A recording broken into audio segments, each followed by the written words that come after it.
Welcome back to Revise and Resubmit, the podcast that takes, those really dense academic papers and makes them surprisingly interesting.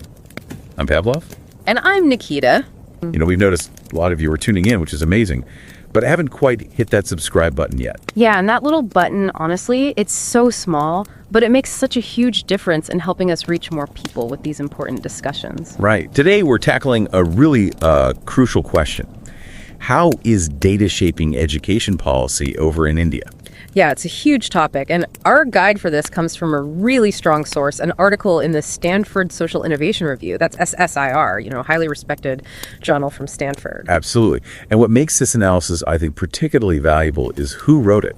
We've got insights from Rahul Pachori. He's a doctoral scholar at IIM Indore, looking into civic returns to education.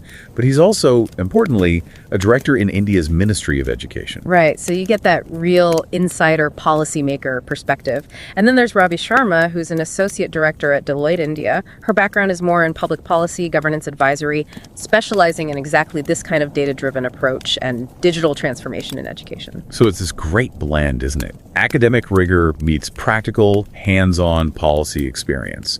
So our mission today, for you listening, is to really unpack the promise, but also, crucially, the potential pitfalls of using data to guide education in a place as complex and diverse as India. Yeah, moving beyond just the buzzwords to get a properly informed view. Exactly. So the SSIR article, it kicks off by basically saying there's this clear trend, this growing reliance on data across the Indian education sector. The core idea being that data can bring, more precision, more objectivity, maybe more efficiency to how education policy gets made. And it seems India's really leaned into this. The authors, drawing on their deep understanding, they point to a pretty significant government effort, stretching back maybe 2 decades, to build up this robust data infrastructure for education. Okay, so what are the key pieces of that infrastructure? They must mention some specific systems. Oh, definitely. They talk about UDIS Plus. That's the Unified District Information System for Education Plus. Sort of the backbone, you could say. Right, UDIS Plus. And what's the sense from the authors? Is it like living up to its potential and shaping policy? Well, they suggest it provides this incredibly comprehensive picture. A massive data set that can inform decisions right from the national down to the local level. It's powerful for seeing that big picture. Okay. And beyond just school info, what about learning? Yeah, that's where the National Achievement Survey, NAS, comes in. Gives you a snapshot, albeit a broad one, of learning outcomes. What are students actually learning? And how does that kind of data then, feed into action? The article mentions big schemes, right? Like Samagra Shiksha. Yes, exactly. Launched in 2018. And data seems absolutely central there.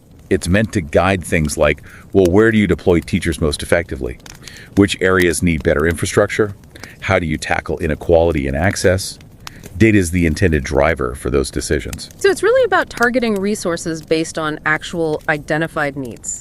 Makes sense. What about other programs? They mentioned PMPOSHAN too. Yeah, the midday meal scheme, formerly known just as the midday meal scheme. And data there is used very directly tracking things like student attendance, nutritional uptake, basically making sure the program reaches the kids who need it. Okay. And then there's the whole digital learning side of things. Diksha platform. Right. The data from platforms like Diksha, according to the authors, gives a large-scale view of how digital content is being used. Yeah. What's popular, where are the engagement gaps. So a feedback loop for improving digital resources. Pretty much. And what's really key, the article stresses, is that these aren't just separate silos of data.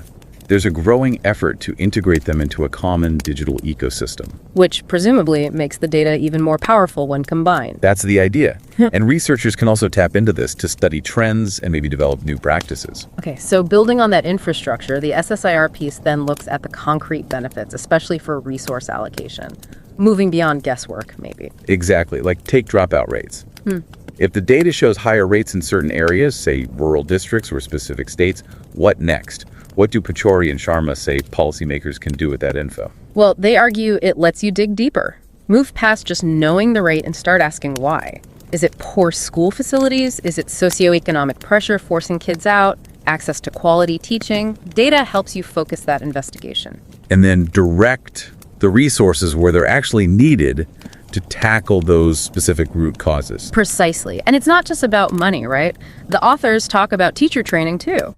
Yeah, if the data shows, say, persistent struggles in math, across certain districts. How does that help? It means you can design very targeted professional development for teachers in those areas, focusing on those skills. Much more efficient than generic one-size-fits-all training.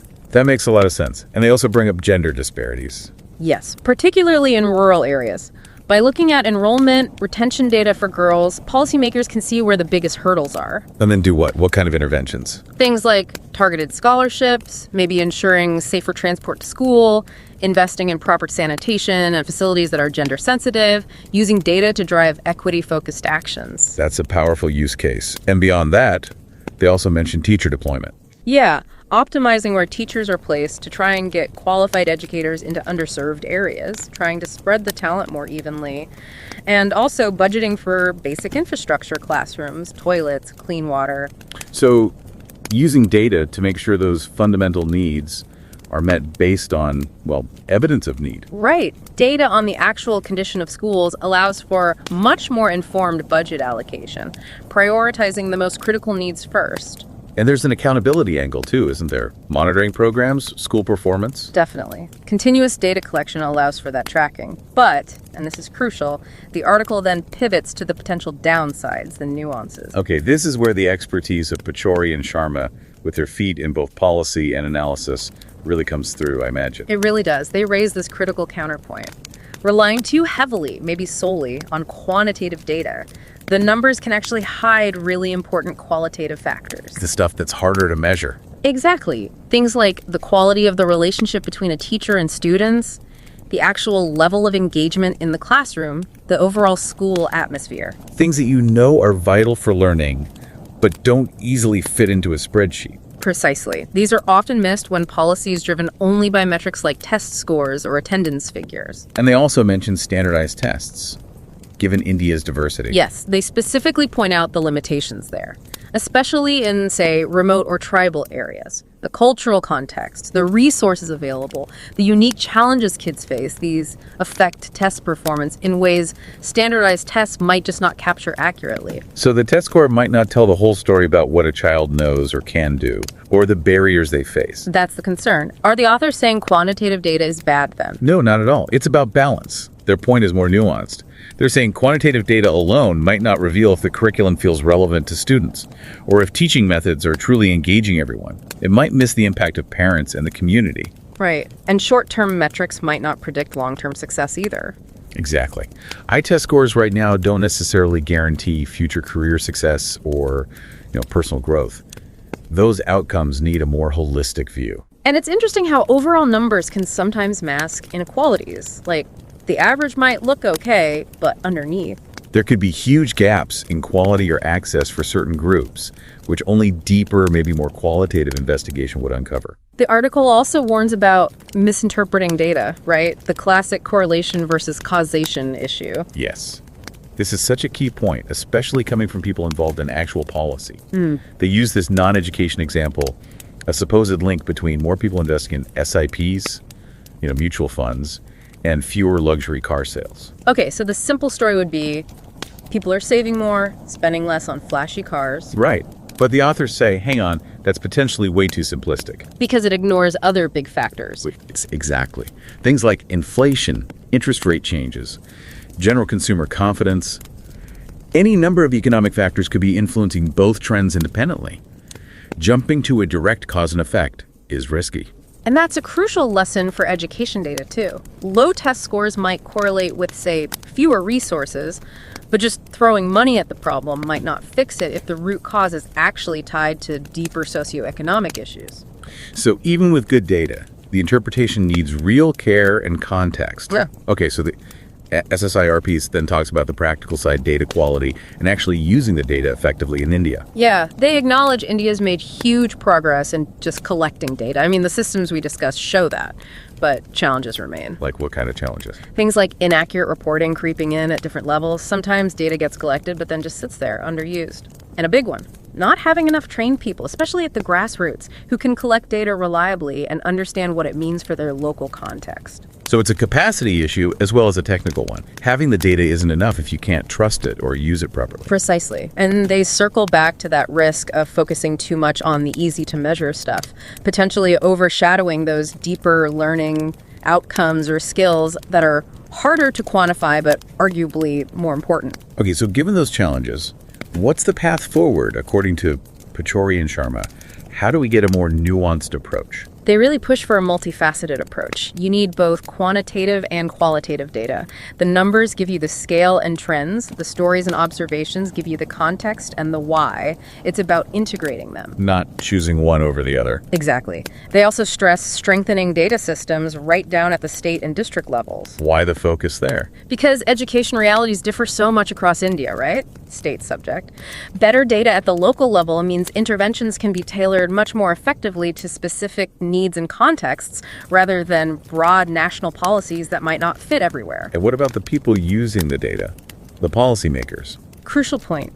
The authors, given their backgrounds, highlight the need for policymakers, bureaucrats, to develop stronger skills in actually analyzing and interpreting data, not just taking reports at face value. So building data literacy at the top, too. Absolutely. And that extends down educators, administrators. Everyone needs a certain level of comfort and skill in using data appropriately for their roles. Plus, the basics ensuring data quality through checks, audits, validation. Makes sense. And collaboration. Yeah, encouraging sharing between government institutions, researchers, while of course maintaining strict ethical standards and privacy rules. The article then brings in Hans Rosling from Factfulness. How does his thinking fit in? It's about perspective. Rosling talked about our dramatic instinct, how we're drawn to negative or sensational news. In policy, this could mean overreacting to bad stats and missing positive trends, leading to skewed decisions. So focusing only on problems and not seeing progress. Kind of. Rosling saw data more like a GPS, a navigational tool. It guides you, but it doesn't show you everything about the road conditions or the traffic. It's not an absolute directive. And his point about data being summaries of stories. Yes, that's such a powerful reminder. Behind every statistic are thousands of individual human experiences. We need the data, but we also need the empathy and understanding to interpret it wisely. Don't lose the human story. That really grounds the discussion. And to show the sheer scale of applying data in India, the authors use an example about planning for the future, right? Infrastructure and teachers. They do. It really hits home the magnitude of the task. They use census data from 2011 and population projections to estimate student numbers out to 2036. And the numbers are staggering, I assume. Oh, yeah. We're talking potentially around 140 million kids in primary, maybe 76 million in upper primary, 63 million in secondary by 2036. These are rough estimates, assuming current enrollment ratios hold. But even as estimates, wow, what does that mean for teachers in schools? Well, just for primary, keeping a 1 to 30 teacher-student ratio might mean needing something like 4.65 million teachers and almost 3.5 million primary classrooms alone, plus millions more for upper primary and secondary. It really puts the planning challenge into perspective. You need good data just to grasp the scale. Absolutely. And the authors rightly point out these are estimates. Real needs will depend on demographics, policy changes about class sizes or ratios. It shows data has to be dynamic, constantly updated. It's not a one-time calculation. Not at all. It has to be a living tool. The ultimate goal, as Pachori and Sharma stress, isn't just data for data's sake. It's using it as a guide to understand those complex educational narratives. Leading to better, more sensitive strategies that actually improve learning for kids. Exactly. It's about equipping students for the future. Okay, so let's try and pull this together. This deep dive into the SSIR article by Pachori and Sharma really shows us, I think, the huge potential data has for improving education in India. Things like UDIs plus ANES, Samagra Shiksha, they offer powerful ways to target resources, spot problems, and track progress. For sure.